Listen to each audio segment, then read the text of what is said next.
sen chiều và ngày khác lá hầu nê mùa hiện nay cũng tung ngà hồng tung nghe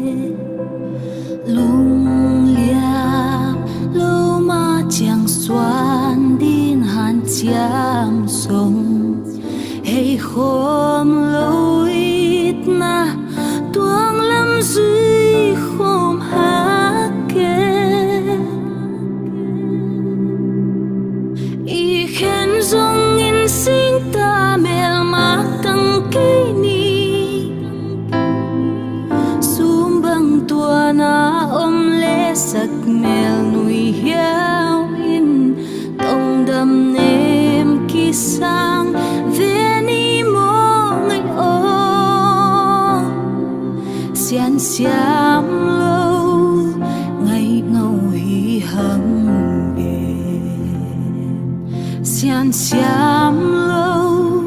ngày nu hi hằng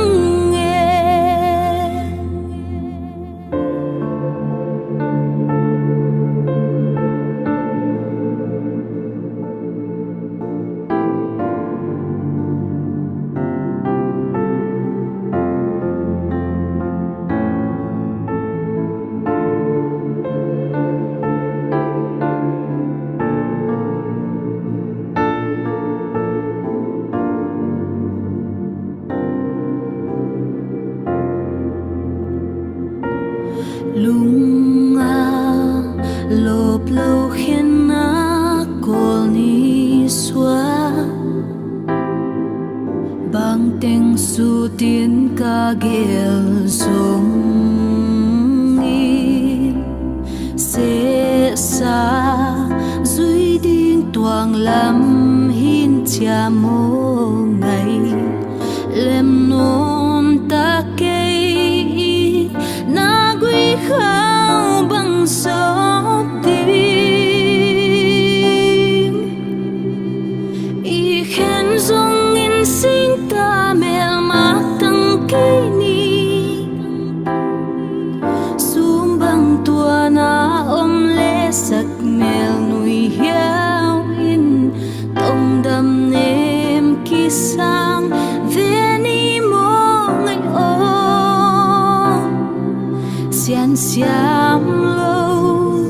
ngày ngâu hi hằng xian xiam lâu ngày nu hi hằng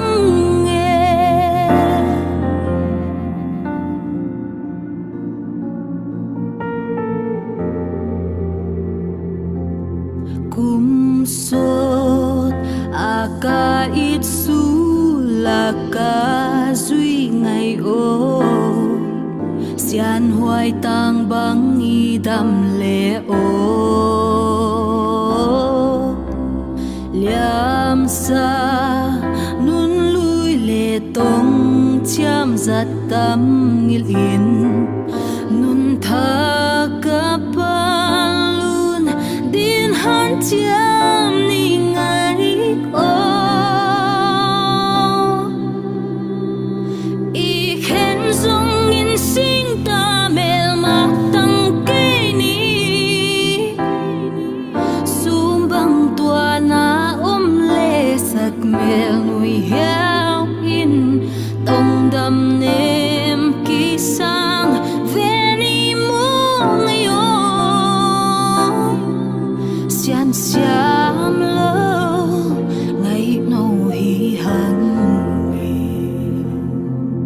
xian xiam